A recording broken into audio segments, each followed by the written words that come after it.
sama wax yëpp dafay wékku ci benn nit mais pas man c'est très rare nga dégg député bi ñu fi commencé ba léegi député buy wax dara lu jóge ci moom directement il faut toujours allusion au leader c'est-à-dire que mooy que bu ñu booloo leader bu la mu wax loolu la ñuy wax parce que aussi bu dee booy wut loo munte wax salaamaaleykum maaleykum salaam leader ba ngay wax bés boo faloo leader ba ngay voter c'est-à-dire que aujourd'hui ñi nga xam ne aussi ñooy bëgg beneen voie xam nga aussi pour man politique c'est bien d'avoir ambition wu dekk beneen voie mais aussi politique mooy que il faut nga mën a xëcc nit ñi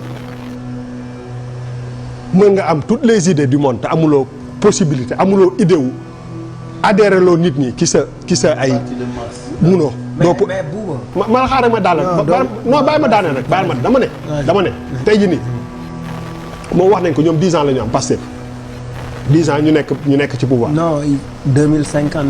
non 10 ans la ñu am laa wax. d'existence. mais la vision elle est. non waxuma vision dama ne existence bi ci boppam. non dama ne il faut que.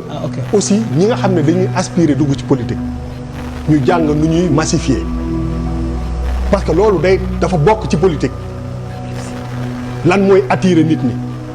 am toutes les idées te mënuloo fexe ba xëcc benn nit.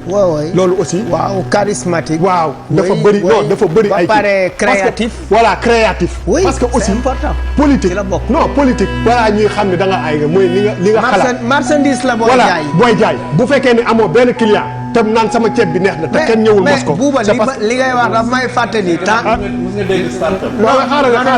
non li Bouba di wax dafa am solo parce que. école 19 biñ fay jàng.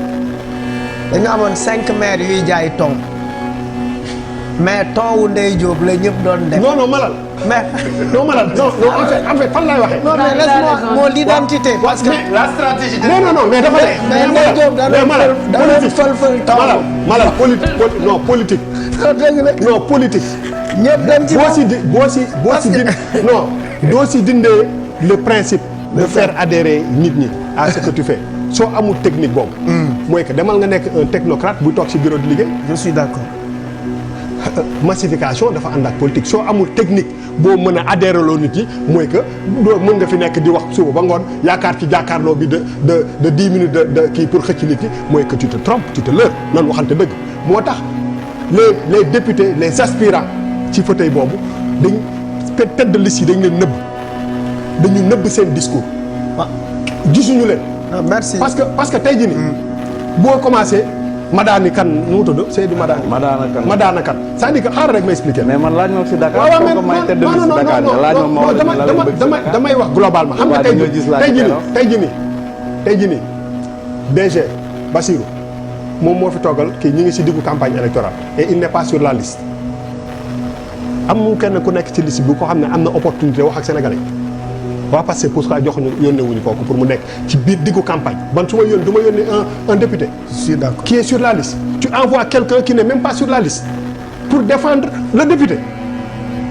je suis d'accord. te nit ñi bëgg fal ay nit ñoo xam ne contre pouvoir la ñu nekk nee nañu même bu amee dans la contradiction yow moom laa lay wax ni wax naa leen ko la dernière fois député bi président bi ni ñu ko falee noonu la réew mi fale bu ñu la falee lan lay wax député Pastef wala député APR.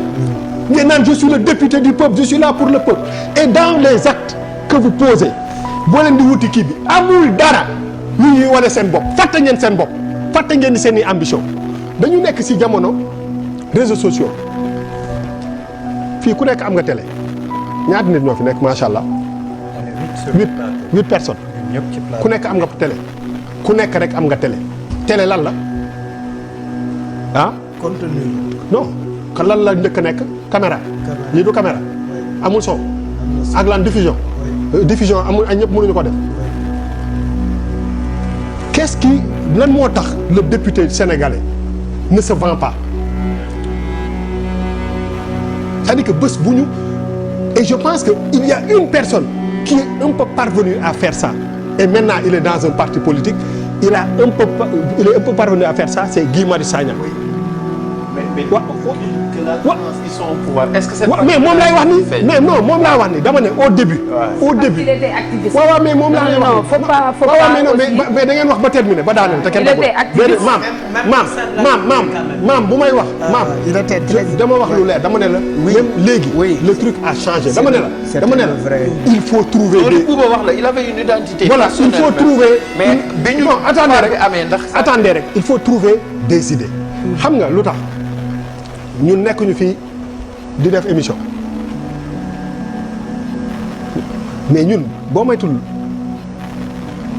sans prétention bu ñu demoon élection législative dañuy am député mais man c'est 50 millions de personnes mais 50 millions de personnes ça ne t'intéresse pas tu dis non mais parce que am nga yoon booy mën a jaar c'est-à-dire que parce que nit ñi aussi créer des idées trouver ma daani bu dee moom dafa am ni xalu Sénégal boo xam nga li nga war a njëkk a def mooy am xelu massifié.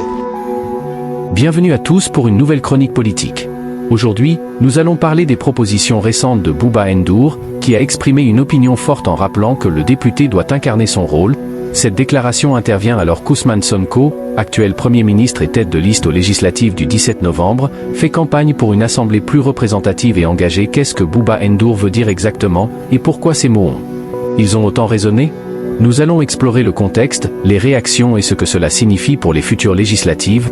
La déclaration de Bouba Ndour s'inscrit dans un climat politique où les citoyens sénégalais demandent davantage de responsabilité et d'intégrité de la part de leurs représentants. En rappelant que le député doit incarner son rôle, Bouba Ndour souligne l'importance d'une Assemblée nationale qui travaille efficacement pour le peuple, et non pour des intérêts personnels ou partisans. Avec les élections législatives prévues pour le 17 novembre, Ousmane Sonko, en tête de liste, propose des réformes visant à rendre les députés plus responsables et à restaurer la confiance entre les électeurs et leurs représentants. La déclaration de Bouba Ndour pourrait ainsi être interprétée comme un soutien indirect aux appels de Sonko pour une assemblée plus engagée et efficace. Ousmane Sonko, qui est tête de liste pour les élections législatives, a évoqué à plusieurs reprises l'idée de réformer l'Assemblée pour qu'elle soit plus active et indépendante. Dans son programme, il propose des mesures pour renforcer le contrôle parlementaire, améliorer la transparence et renforcer l'implication des députés dans les décisions cruciales. Sonko considère que l'Assemblée nationale doit être un contre-pouvoir, capable de véritablement remettre en question les décisions de l'exécutif si nécessaire. Dans cette optique, les propositions de Bouba Ndour résonnent parfaitement avec la vision de Sonko d'une institution où chaque député s'implique personnellement pour défendre les intérêts de ceux qui ont élu.